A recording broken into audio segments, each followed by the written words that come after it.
Bisa kelar. Selamat pagi semuanya. Dan sekarang kita masuk dalam sesi renungan kita. Ada renungan kita hari ini terambil dari kitab 2 Samuel pasal yang ke-6 ayat yang ke-22. Saya bacakan buat teman-teman semuanya. Bahkan aku akan menghinakan diriku lebih daripada itu. Engkau akan memandang aku rendah. Tetapi bersama-sama budak-budak perempuan yang kau katakan itu, bersama-sama merekalah aku mau dihormati. Nats yang barusan kita baca terambil dari kitab 2 Samuel pasal yang ke-6 dengan judul perikop Tabut dipindahkan ke Yerusalem.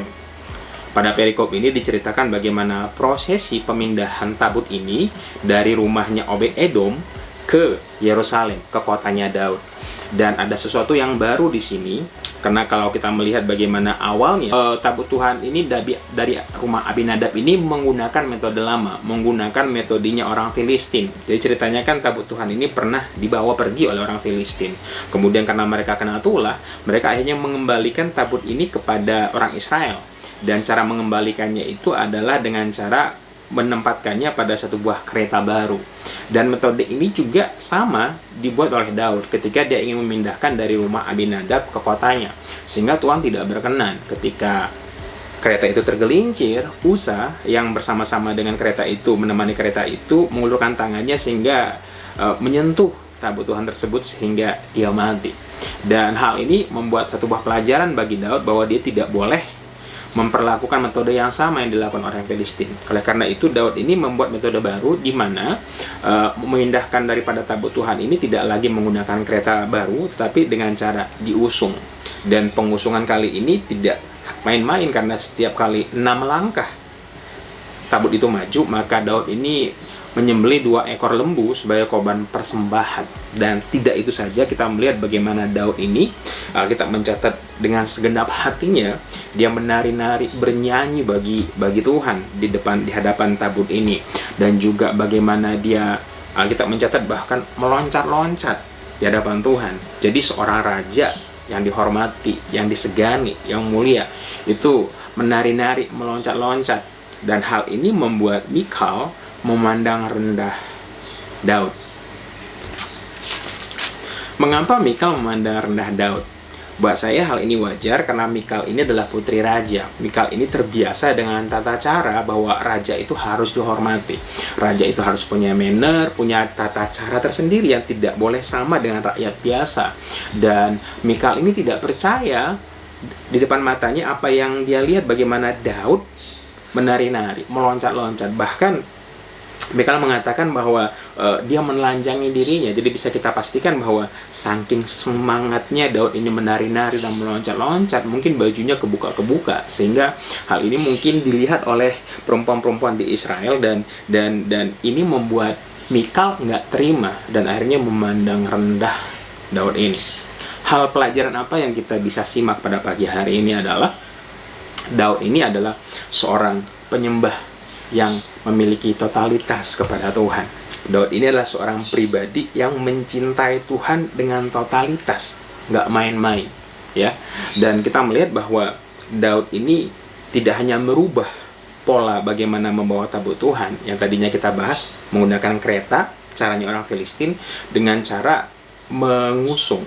Dan tidak saja mengusung, bayangin setiap 6 langkah maju maka Daud ini menyembelih 2 ekor lembu. Bayangin dari rumahnya Obed-Edom ke tempat Saul itu kita tidak tahu berapa jauh, dan kita tidak tahu berapa korban yang telah disembelih oleh Daud untuk membawa tabut tersebut ke rumah Tuhan. Artinya begini, Daud ini selalu berusaha memberikan yang terbaik bagi Tuhan. Pemberian yang terbaik bagi Tuhan yang pertama kali dilakukan oleh Daud adalah mempersembahkan korban, tentunya mempersembahkan lembu. Setiap kali 6 langkah dipersembahkan. Dan juga bagaimana dia mengerahkan rakyat untuk datang menari-nari bersama-sama.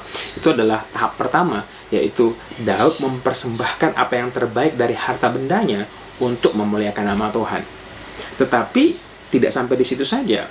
Daud tidak hanya mempersembahkan materi, harta benda yang dia miliki, tetapi Daud juga mempersembahkan harga diri yang dia miliki. Bayangin sekali lagi, seorang raja yang dihormati, loncat-loncat, menari-nari, sampai bajunya kebuka, begitu kan? Itu benar-benar harga diri atau gengsinya seorang raja itu benar-benar anjlok, bahkan hancur. Ya, karena kita mengetahui seorang raja memang tidak boleh sembarangan. Dia berbicara pun harus ada tata caranya, makan, berjalan, dan sekarang loncat-loncat kayak gitu. Dan refleksi apa yang kita bisa tangkap pada pagi hari ini buat aplikasi kita? Refleksi yang saya tangkap pada pagi hari ini adalah begini.